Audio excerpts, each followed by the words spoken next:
Donald Trump wahoze ari perezida wa Amerika kuri ubu uyamamariza kongera kuyobora igihugu apfutse ku gutwi nyuma yo kurusimbuka mu minsi ishize ubwo yarasiwe mu bikorwa bye byo kwiyamamaza.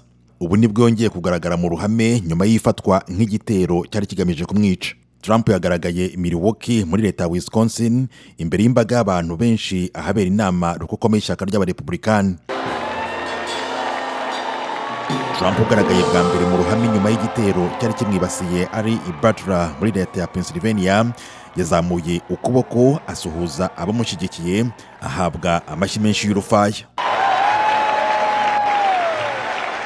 Nta jambo na rimwe Trump yavugiye muri iri koraniro, ahubwo yagaragaye ahagaze iruhande rw'uwo yahisemo kumubera Visi Perezida mu gihe yaba atsinze amatora azaba ku kwezi kwa 11.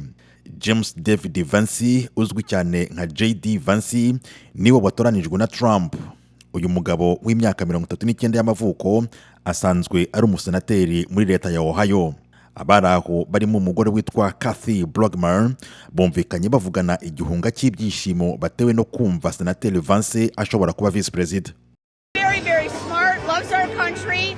He is very dedicated. Numunyabwenge cyane, akunda igihugu cacu, n'umuntu yitanze cyane, n'umuntu akunda igihugu cyane.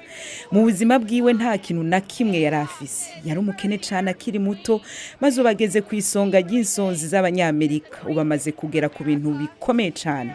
Afitiye Amerika icerekezo ciza kandi arabifitiye ubushobozi. Tumufitiye icizere ko mu gihe c'imyaka 4 azoba perezida, nimba agiye kuba Visi Perezida ibintu byose bishoboka. Turamukunda cyane, mu by'ukuri niwe muntu akwiriye.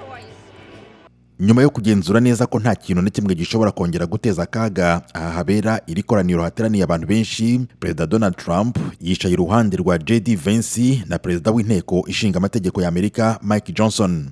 Donald Trump yahisemo Vance nk'umuntu ukiri muto, ibintu bimufasha kumvikanisha ko akeneye imbaraga nshya mu kongera kugira Amerika nziza nk'uko akunze kubivuga. Nubwo Trump yahisemo JD Vance kumubera Visi Perezida mu gihe yatsinda amatora, ntibibujije ko uyu yigeze kuba umwanzi ukomeye wa Trump. Aho ibihe bigeze ariko ubu yabaye umwe mu barwanashyaka ba Trump. JD Vance yasibye ubutumwa bwe bwa mbere ku rubuga nkoranyambaga bwavugaga nabi Trump, nyuma ageraho ahubwo ashyigikira ibitekerezo bye ashishikaye. JD Vance yagezeho ashyigikira n'umugambi wa Trump wo kurwanya abimukira mu buryo bukomeye no guharanira ubwigenge mu by'ubukungu. Tim Harris Ishimwe, Ijwi ry'Amerika.